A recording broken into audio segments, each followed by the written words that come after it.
Number 13 asks us to determine the contrapositive of the following if-then statement. Well, recall your original conditional is P then Q. The contrapositive is to flip your P and your Q and negate both the P and the Q. So instead of P then Q, it reads not Q then not P. So if 3 points are non-collinear, then they form a triangle. We want to flip that to say if 3 points are not forming a triangle or do not form a triangle, then the 3 points are non-collinear. The opposite of non-collinear would be that they are collinear. So we want 3 points do not form a triangle, 3 points do not form a triangle, then they are non-collinear, but we want it to say they are collinear. So it's not B. If 3 points do not form a triangle, then they are not non-collinear. Well, that works too. Number 14. Which statement follows from the law of syllogism? The law of syllogism is given your original conditional, P then Q. They give you more information about Q and some new set of information R.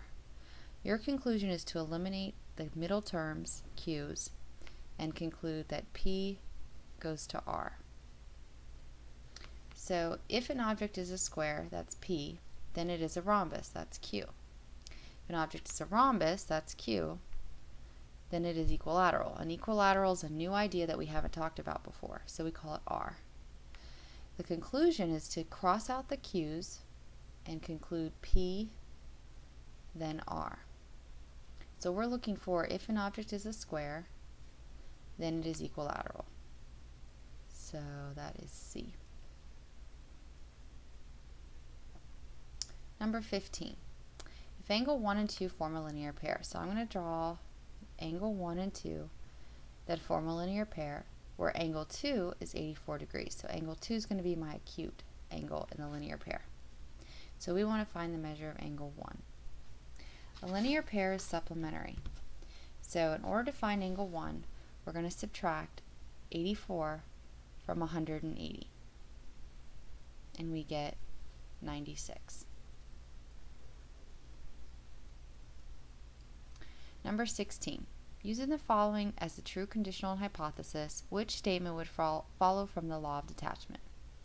Law of detachment says, given P then Q, they give you some information P again, your conclusion is that Q is also true.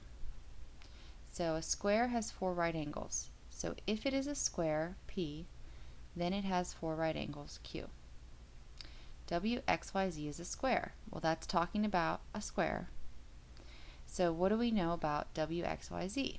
Well, if WXYZ is a square, then Q has to be true.